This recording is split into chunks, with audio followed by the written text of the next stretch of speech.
The Lion, the Witch, and the Wardrobe. The Chronicles of Narnia.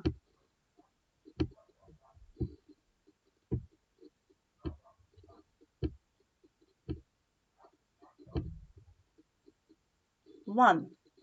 Lucy looks into a wardrobe. Once there were 4 children, whose names were Peter, Susan, Edward, and Lucy. This story is about something what happened to them when they were sent away from London during the war because of the air raids. They were sent to the house of an old professor who lived in the heart of the country, 10 miles from the nearest railway station and 2 miles from the nearest post office. He had no wife, and he lived in a very large house with a housekeeper called Mrs. Macready and 3 servants. Their names were Evie, Margaret, and Betty, but they do not come into the story much. His himself was a very old man with shaggy white hair, which grew over most of his face, and as well as on his head, and they liked him almost at once. But on the first evening, when he came out to meet them at the front door, he was so odd-looking that Lucy, who was the youngest, was a little afraid of him. The Edmund, who was the next youngest, wanted to laugh, and had to keep on pretending he was blowing his nose to hide it. As soon as they had said good night to the professor and gone upstairs on the first night, the boys came into the girls' room and they all talked it over. "We've fallen on our feet and no mistake," said Peter. "This is going to be perfectly splendid. That old chap will let us do anything we like." "I think he's an old dear," said Susan. "Oh, come off it," said Edmund, who was tired and pretending not to be tired, which always made him bad-tempered. "Don't go on talking like that." "Like what?" said Susan. "And anyway, it's time you were in bed." "Trying to talk like mother," said Edmund. "And who are you to say when I am to go to bed?" "Go to bed yourself." "Hadn't we all better to go to bed?" said Lucy. "There's sure to be a row if we are heard talking here." "No, there won't," said Peter. "I tell you this is the sort of house where no one's going to mind what we do. Anyway, they won't hear us. It's about 10 minutes' walk from here down to the dining room, and any amount of stairs and passages in between." "What's that noise?" said Lucy suddenly. It was a far larger house than she had ever been in before, and the thought of all those long passages and rows of doors leading into empty rooms was beginning to make her feel a little creepy.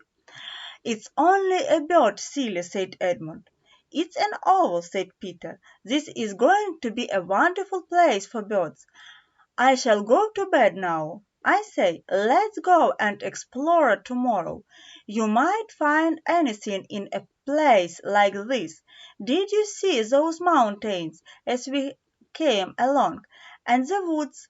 There might be eagles. There might be stags. There'll be hawks." "Bears," said Lucy. "Foxes," said Edmund. "Rabbits," said Susan. But when the next morning came there was a steady rain falling, so thick that when you looked out of the window you could see neither the mountains nor the woods nor even the stream in the garden. "Of course it would be raining," said Edmund. They had just finished their breakfast with the professor and were upstairs in their room. he had set apart for them alone. Long room with a window looking out in one direction and two in another.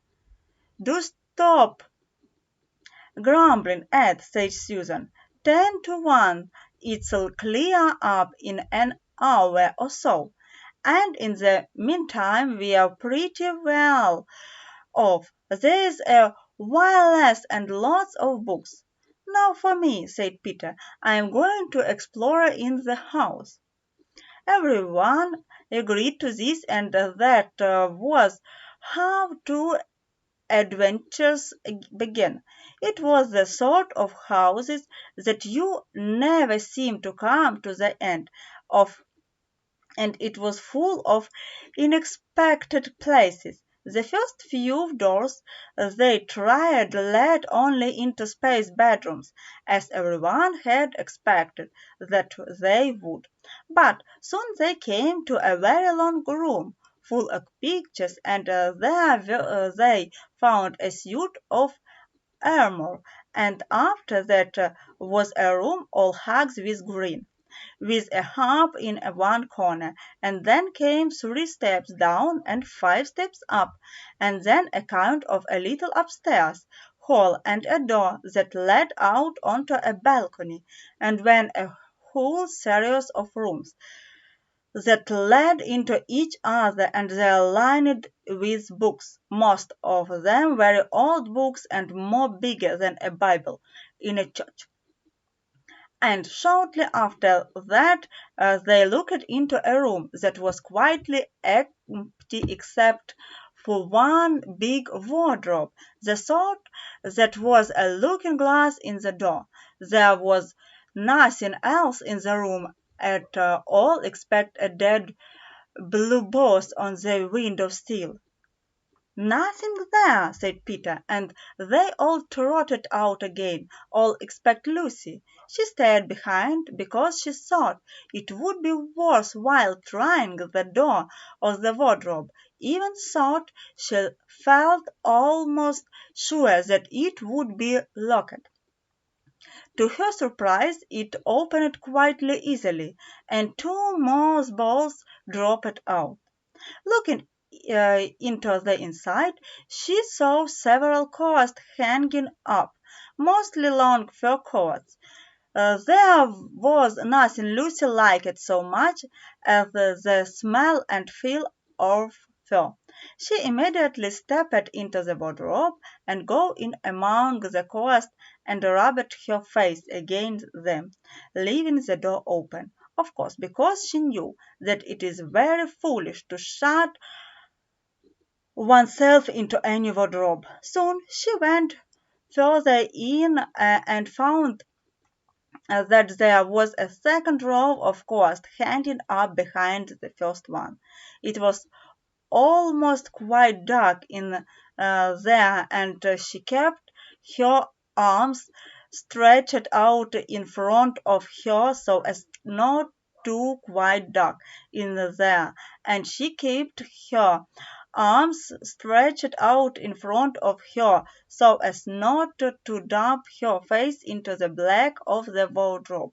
She took a step further in, then 2 or 3 steps, always expecting to feel all the works against the tips of her fingers.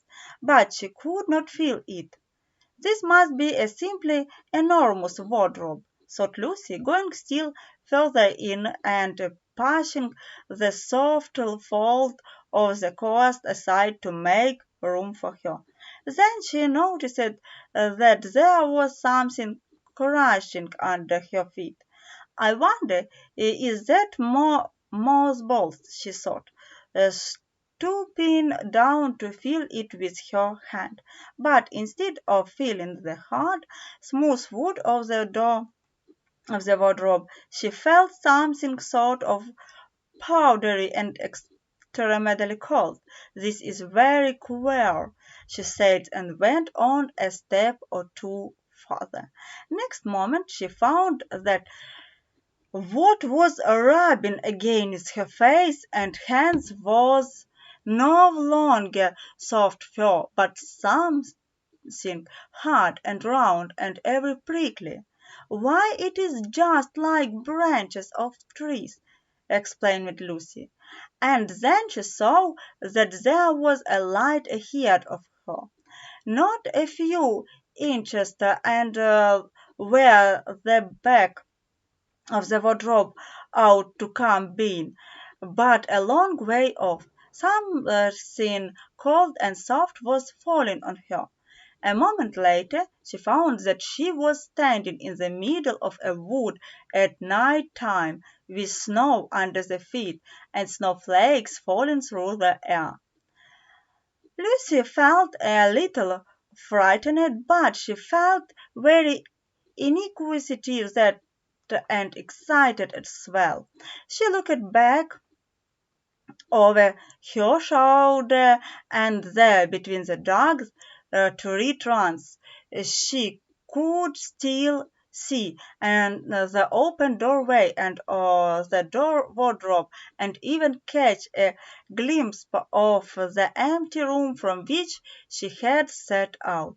She had, of course, left the door open, for she knew that it is a very silly thing to shut once into a wardrobe. It seemed to be still lying there. I can always get back if anything goes wrong, thought Lucy. She began to fall forward, crash, crash over the snow, and thought the word toward the other light. In about 10 minutes she reached it and found it was a lamp post.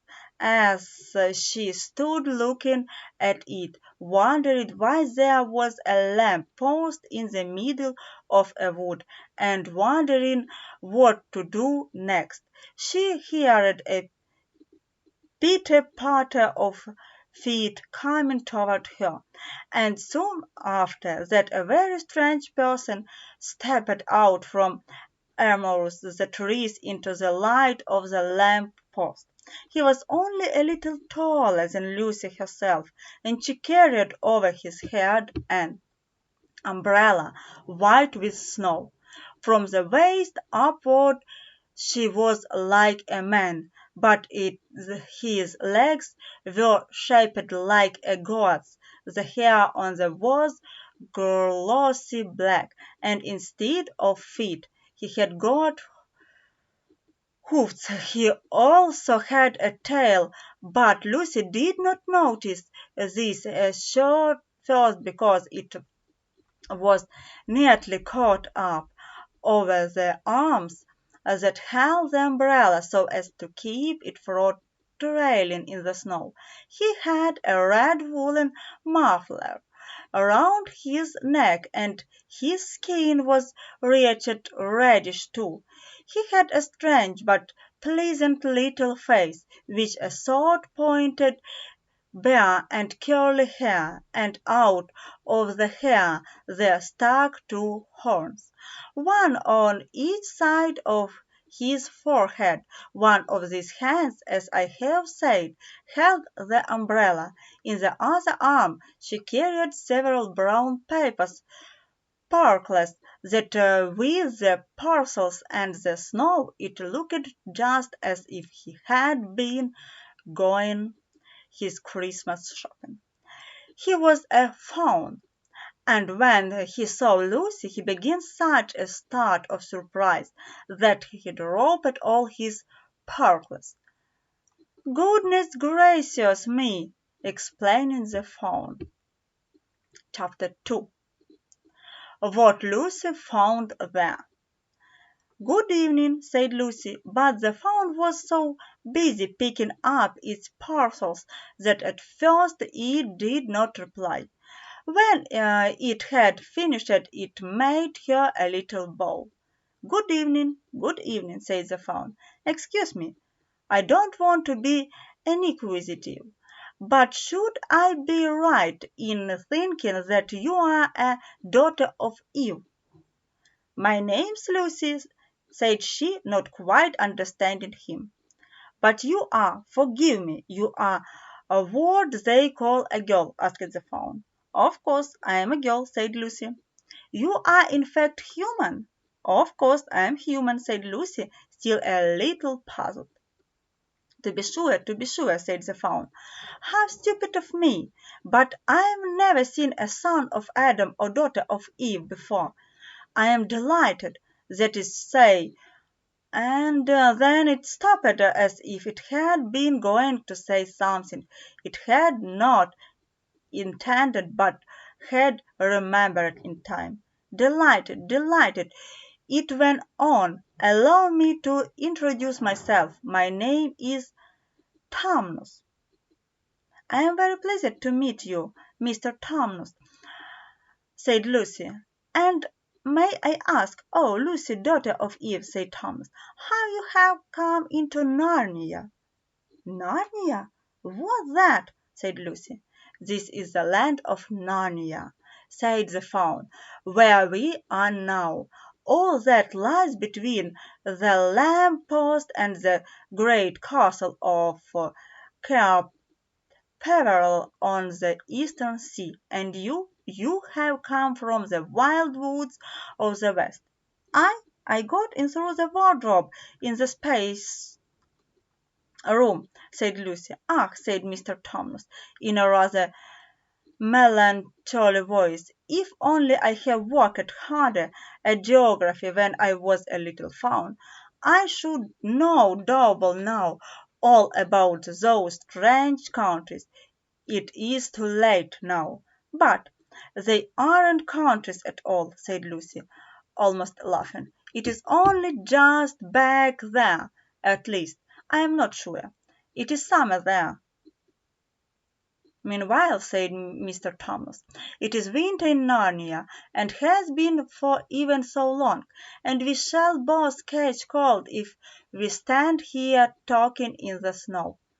Daughter of Eve, from the far land of Space O, where eternal summer reigns around the bright city of Wardrobe. How would it be if you came and had tea with me?" "Thank you very much, Mr. Tom," said Lucy, "but I was wondering whether I ought to be getting back." "It's only just round the corner," said the fawn, "and there'll be a roaring fire, a toast, and sardines and cake." "Well, it's very kind of you," said Lucy, "but I shan't be able to stay long." "If you will take my arms, daughter of Eve," said Mr. Thomas, "I shall be able to hold the umbrella over both of us. That's the way. Now off we go." And so Lucy found herself walking through the wood arm in arms with this strange creature, as if they had known one another all their lives. They had not gone far before they came to a place where the ground became round and there were rocks all about and little hills up and little hills down. At the bottom of one small valley Mr. Thomas turned suddenly aside, as if he were going to walk straight into an unusually large rock. But at the last moment Lucy found he was leading her into the entrance of a cave. As soon as they were inside, she found herself blinking in the light of a wood fire. Then Mr. Thomas stooped and took a flaming piece of wood out of the fire with a neat little pair of tongs and a heat lamp. "Now we shan't be long," he said, and immediately put kettle on. Lucy thought she had never been in a nicer place. It was a little, dry, clean cave of reddish stone, with a carpet on the floor and two little chairs, one of me and one for my friend, said Mr. Thomas, and a table and a dresser and a mantelpiece over the fire, and a bowl that a picture of an old fawn with a grey beard. In other corner there was a door which Lucy thought must lead to Mr. Thomas' bedroom, and on the wall was a shelf full of books. Lucy looked at these while she was setting out the tea things. They had titles like "The Life and the Letters of Seleniums," or "Nymphs and Their Ways," or "Men, Monks, and Gamekeeper," a study in popular legend, or "Is Man a Myth?" "Now, daughter of Eve," said the faun.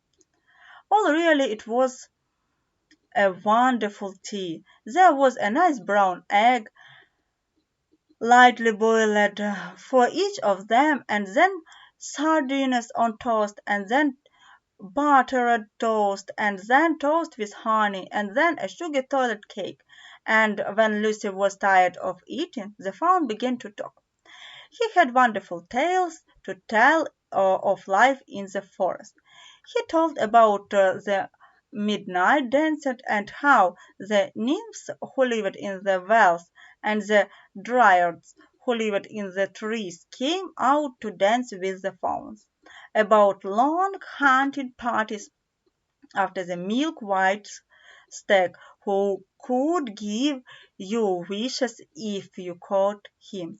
About feasting and treasure-seeking with the wild red drums in deep mines and caverns far beneath the forest floor, and then about summer, when the woods were green, and old Silenus on his fat donkey would come to visit them, and sometimes Petrus himself, and then the streams would run with wine instead of water, and the whole forest would give itself up to jollification for weeks on end. "Not that it isn't always winter now," he added gloomily. Then, to cheer himself up, he took out from its case on the dresser a strange little flute that looked as if it were made of straws, and began to play. And the tune he played made Lucy want to cry and laugh and dance and to go to sleep all at the same time. It must have been hour later when he shook herself and said, "Oh, Mr. Thomas, I'm sorry to stop you, and I do love that tune, but really I must go home. I only means to stay for a few minutes." "It's no good now, you know," said the faun, laying down its flute and shaking its head at her very sorrowfully. "No good?" said Lucy, jumping up and feeling rather frightened. "What do you mean?" "I've got to go home at once. The others will be wondering what has happened to me." But a moment later she asked, "Mr. Thomas, whatever is the matter?" For the faun's brown eyes had filled with tears, and then the tears began trickling down its cheeks, and soon they were running off the end of its nose, and at last it covered its face with its hands and began to howl. Mr. Thomas," said Lucy in great distress. Don't! What is the matter? Aren't you well? Dear Mr. Thomas, do tell me what is wrong." But the faun continued sobbing as if his heart would break, and even when Lucy went over and put her arms round him and lent him her handkerchief, he did not stop. He merely took the handkerchief and kept on using it, grinding it out with both hands whenever it got to where to be any more use, so that presently Lucy was standing a dumb wretch. "Mr. Thomas," bawled Lucy in his ears, shaking him. "Don't stop it at once. You ought to be ashamed of yourself. A great big fawn like you. What on earth are you crying about?" "Oh, oh, oh!" sobbed Mr. Thomas. "I am crying because I am such a bad fawn." "I don't think you are a bad fawn at all," said Lucy. "I think you are a very good fawn. You are the nicest fawns I've ever met." "Oh, oh, oh! You wouldn't say that if you knew," replied Mr. Thomas between his sobs. "No, I am a bad fawn. I don't suppose there ever was a worse fawn since the beginning of the world." "But what have you done?" asked Lucy. "My old father now," said Mr. Thomas. "That's his picture over the mantelpiece. He would never have done a things like this." "A things like this?" said Lucy. "Like what I've done," said the fawn. "Taken service under the White Witch. That's what I am. I am in the pay of the White Witch."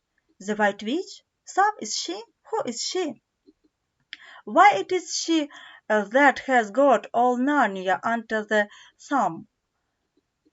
It's she that makes it always winter, and never Christmas. Think of that." "How awful!" said Lucy. "But what does she pay for you?" "That's the worst of it," said Mr. Thomas with a deep groan. "I am a kidnapper for her, that's what I am. Look at me, daughter of Eve. Would you believe that I am the sort of fawn to meet a poor innocent child in the wood, one that had never done me any harm, and pretended to be friendly with it, and invite it home to me cave, all for the sake of lulling it asleep, and then handed it over to the White Witch?" "No," said Lucy, "I am sure you wouldn't do anything of the sort." "But I have," said the fawn. "Well," said Lucy rather slowly, for she wanted to be truthful and yet not be too hard on him. "Well, that was pretty bad, but you are so sorry for it that I am sure you will never do it again." "Daughter of Eve, don't you understand?" said the fawn. "It isn't something I have done. I am doing it now, this very moment." "What do you mean?" cried Lucy, turning very white.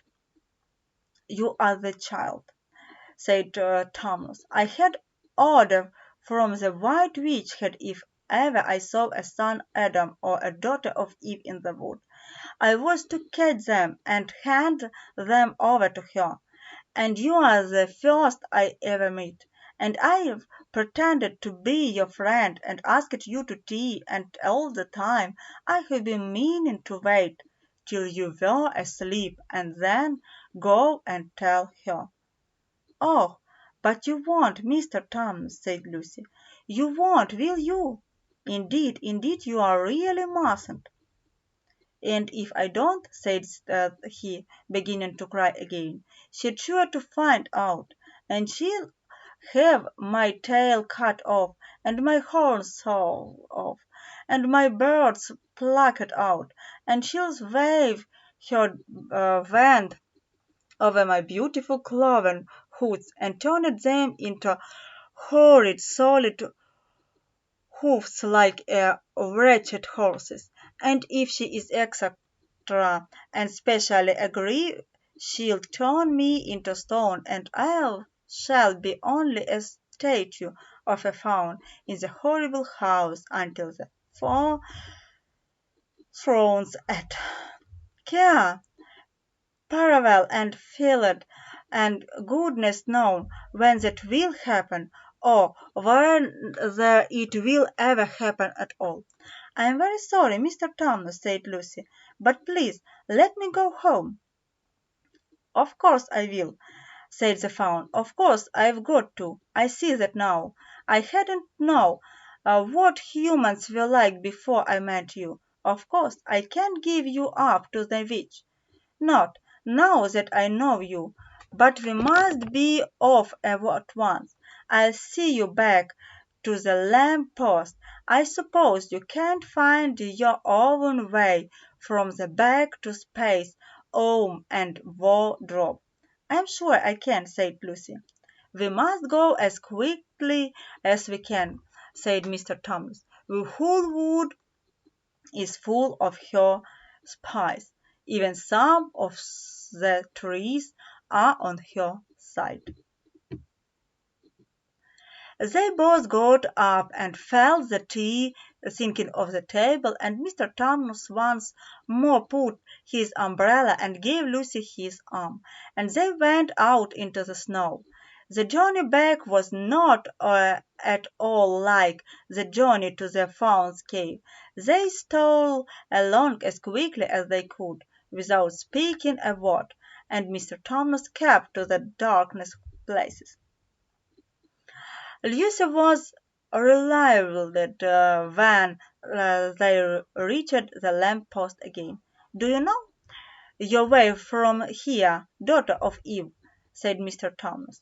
Lucy looked very hard between the trees and could just see in the distance a patch of light that looked like daylight. "Yes," she said, "I can see the wardrobe door." "Then be off home as quick as you can," said the Faun. "And can you ever forgive me for what I mean to do?" "Why, of course I can," said Lucy, shaking him heartily by the hand. "And I do hope you won't get into dreadful trouble on my account." "Farewell, daughter of Eve," said he. "Perhaps I may keep the handkerchief."